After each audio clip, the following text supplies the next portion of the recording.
사랑하는 행복한 교회 성도 여러분, 이 영상을 보시는 하나님 나라의 귀한 자녀 여러분, 오늘은 2022년 8월 13일 토요일입니다. 오늘 본문에서는 등잔대와 진설상의 제작법, 향로 제조법, 그리고 이것들의 기본적인 사용법과 관리법은 1차로 출애굽기에서 설명되었지만 여기서 더 상세한 지침들이 내려지고 있습니다. 율법들을 공부할 때 오경 전체에 흩어진 관련 법규들을 살펴볼 필요가 있다는 사실이 재차 확인되었습니다. 이어서 하나님의 이름을 저주하고 모독한 사건에서 비롯된 동해동영법이 선포되었습니다. 오늘 본문의 말씀을 나누어 보겠습니다. 24장 1절부터 9절, 등잔대와 진설병 상의 관리, 등잔대 관리, 진설병 상의 관리, 10절부터 14절, 혼혈인의 신성 모독과 처벌, 15절부터 21절, 백성의 정결을 위한 제의, 22절부터 23절, 공평한 처벌 규정. 오늘 본문 레위기 24장 1절부터 23절의 말씀을 듣고 다시 오겠습니다.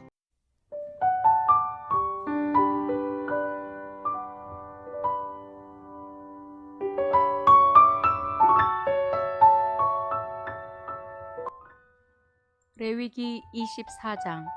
여호와께서 모세에게 말씀하여 이르시되 이스라엘 자손에게 명령하여 불을 켜기 위하여 감람을 찧어낸 순결한 기름을 네개로 가져오게 하여 계속해서 등잔불을 켜둘지며 아론은 회막안 증거궤 휘장 밖에서 저녁부터 아침까지 여호와 앞에 항상 등잔불을 정리할지니 이는 너희 대대로 지킬 영원한 규례라. 그는 여호와 앞에서 순결한 등잔대 위에 등잔들을 항상 정리할지니라.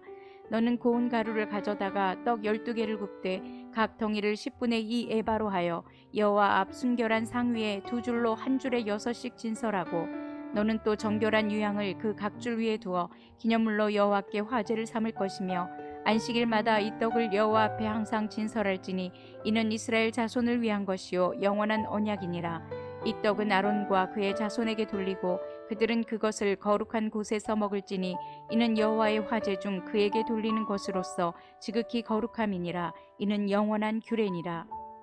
이스라엘 자손 중에 그의 어머니가 이스라엘 여인이요 그의 아버지는 애굽 사람인 어떤 사람이 나가서 한 이스라엘 사람과 진영 중에서 싸우다가 그 이스라엘 여인의 아들이 여호와의 이름을 모독하여 저주함으로 무리가 끌고 모세에게로 가니라.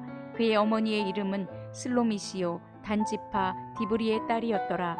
그들이 그를 가두고 여호와의 명령을 기다리더니 여호와께서 모세에게 말씀하여 이르시되 그 저주한 사람을 진영 밖으로 끌어내어 그것을 들은 모든 사람이 그들의 손을 그의 머리에 얹게 하고 온 회중이 돌로 그를 칠지니라. 너는 이스라엘 자손에게 말하여 이르라.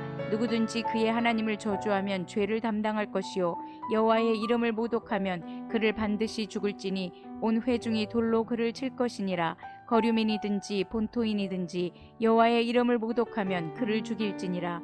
사람을 쳐 죽인 자는 반드시 죽일 것이요 짐승을 쳐 죽인 자는 짐승으로 짐승을 갚을 것이며 사람이 만일 그의 이웃에게 상해를 입혔으면 그가 행한 대로 그에게 행할 것이니 상처에는 상처로 눈에는 눈으로 이에는 이로 갚을지라. 남에게 상해를 입힌 그대로 그에게 그렇게 할 것이며 짐승을 죽인 자는 그것을 물어줄 것이요 사람을 죽인 자는 죽일지니 거류민에게든지 본토인에게든지 그 법을 동일하게 할 것은 나는 너희의 하나님 여호와임이니라. 모세가 이스라엘 자손에게 말하니 그들이 그 저주한 자를 진영 밖으로 끌어내어 돌로 쳤더라. 이스라엘 자손이 여호와께서 모세에게 명령하신 대로 행하였더라.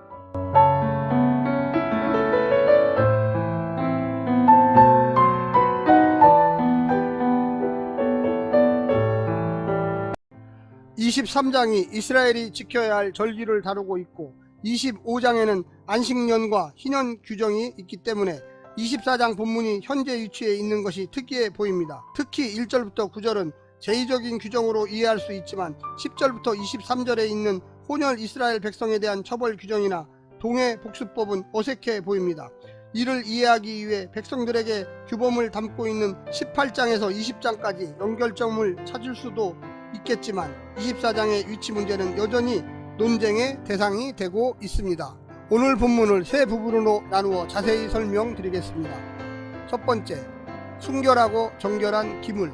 제2에 쓰이는 물품이나 기물의 질적인 탁월성을 강조하고 있습니다. 순결한 기름, 순결한 등잔대, 고운 가루, 순결한 상, 정결한 유향 등은 이 기물들의 질적인 온전함을 강조하고 있음을 볼 수 있습니다. 시간이든 돈이든 물질이든 하나님께 드릴 때는 가장 좋은 것으로 가장 정성을 기울여 가장 먼저 드려야 합니다. 외적인 것보다 더 중요한 것은 온유하고 정숙한 마음으로 속사람을 단정하는 것입니다. 누구의 손에 들렸는지에 따라 성물이 되기도 하고 흉물이 되기도 합니다. 두 번째, 꺼지지 않는 등불과 거룩한 떡. 감람을 찌어낸 순결한 기름으로 등잔불을 등잔대 위에 두고 저녁부터 아침까지 계속 불이 꺼지지 않게 해야 합니다. 이 불은 맞은편에 있는 12 진설병을 비추었고, 이는 이스라엘을 비추는 여호와를 상징하며 백성을 향한 제사장의 축복을 떠올리게 합니다. 등대 맞은편에 고운 가루로 만든 6개씩 두 줄로 순결한 상 위에 진설하고 그 위에 정결한 유향을 두고 화제로 삼으라고 하십니다. 예수님은 세상의 빛이십니다. 꺼지지 않는 그 빛에 나아오는 자들은 세상의 빛으로 어둠과 맞서며 살아야 합니다. 예수님은 생명의 떡이 되셔서 우리는 성만찬을 통해 예수님의 살을 먹음으로써 하나님과 친밀한 교제를 누릴 수 있게 되었습니다. 마지막 세 번째는 이에는 이, 눈에는 눈으로. 하나님의 이름을 모독한 슬롯밋의 아들을 진영 밖으로 끌고 가 돌로 쳐서 죽이라고 하십니다.